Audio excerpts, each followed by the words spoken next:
English paragraph, a street bigger বা একজন পথের ভিখারি। A street bigger is a man who depends on other charity.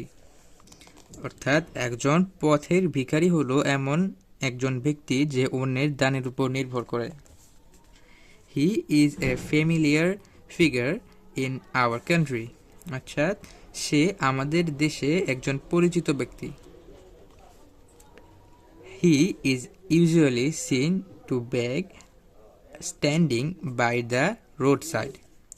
অর্থাৎ তাকে সাধারণত রাস্তার পাশে দাঁড়িয়ে ভিক্ষা করতে দেখা যায়। তারপর আছে হচ্ছে he is often found at railway station, bus stand, footpath and market place. অর্থাৎ তাকে প্রায় সময় railway station, bus stand, footpath এবং মার্কেটে দেখা যায়। তারপর আছে হচ্ছে হি stands in front of the mosque on Friday. অর্থাৎ সে শুক্রবারের দিন বা শুক্রবারে সে মসজিদের সামনে দাঁড়ায়। His dress is very dirty and torned. অর্থাৎ তার পোশাক খুব নোংরা এবং ছেঁড়া। A street beggar looks strange with dirty and torn clothes. অর্থাৎ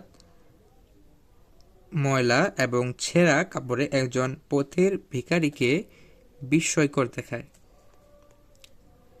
তারপর আছে হচ্ছে he seems very weak and hungry. অর্থাৎ তাকে খুব দুর্বল এবং ক্ষুধার্ত মনে হয়। Sometimes he recites verses from the Holy Quran to draw the attention of the people. অর্থাৎ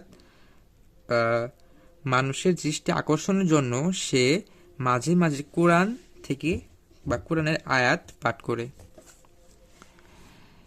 তারপর আছে হচ্ছে sometimes he show his problems to the people to have alarms. অর্থাৎ ভিক্ষা পেতে মাঝে মাঝে সে মানুষের কাছে তার সমস্যাগুলো তুলে ধরে।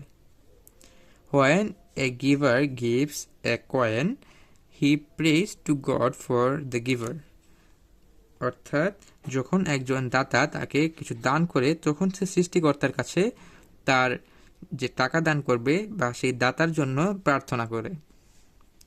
A street beggar leads a miserable life.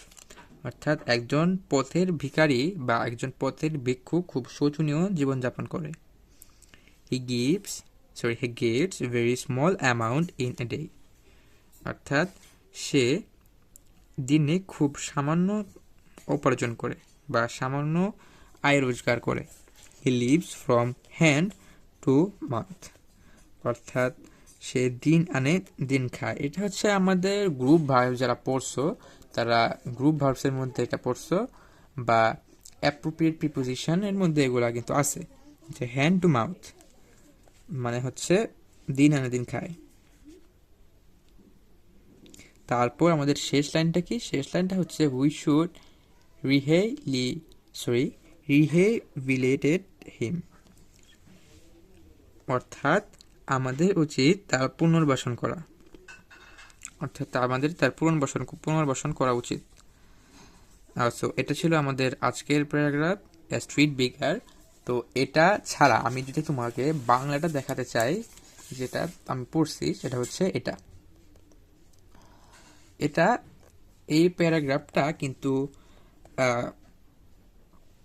Honours 6 সালে আসছে। সরি এটা না, আমি যদি অপর পৃষ্ঠায় যাই তাহলে এটা এখন পর্যন্ত কোনো মানে তেমন পরীক্ষায় আসে নাই, কিন্তু এটা হচ্ছে অনার্স বা বিসিএস এই টাইপের কোশ্চেনে এই প্যারাগ্রাফটা এখন আসে নাই। কিন্তু আমাদের যে স্কুল এক্সামগুলোতে হয় সেইগুলোতে কিন্তু যাদের এই প্যারাগ্রাফটা সিলেবাসে আছে তাদের জন্য কিন্তু এটা খুব ইম্পর্টেন্ট একটা প্যারাগ্রাফ, এটা আসার মতো একটা প্যারাগ্রাফ। তো আজকে ছিল এই পর্যন্তই। দ্য প্যারাগ্রাফ স্ট্রিট বিগার আমাদের চ্যানেলে নিয়মিত অ্যাপ্লিকেশন, লেটার কম্পোজিশন ইত্যাদি আপলোড করা হয়, সেগুলো পেতে আমার চ্যানেলটিকে সাবস্ক্রাইব করে রাখবেন। তো আজকে এই পর্যন্তই। সবার পরীক্ষা শেষ, এখন সবাই এখন ঘরেই বসে আসে। তাদের উচিত এই প্যারাগ্রাফগুলো মুখস্থ করে ফেলা, যেন তাদের পরের যে ইয়ার বা নেক্সট ক্লাসে যেন তাদের প্যারাগ্রাফ নিয়ে কোনো দুশ্চিন্তা করতে না হয়, এবং ইংলিশেও তারা যেন পারদর্শী হয়ে উঠতে পারে। তো আজকে ছিল এই পর্যন্ত। The paragraph state as read bigger.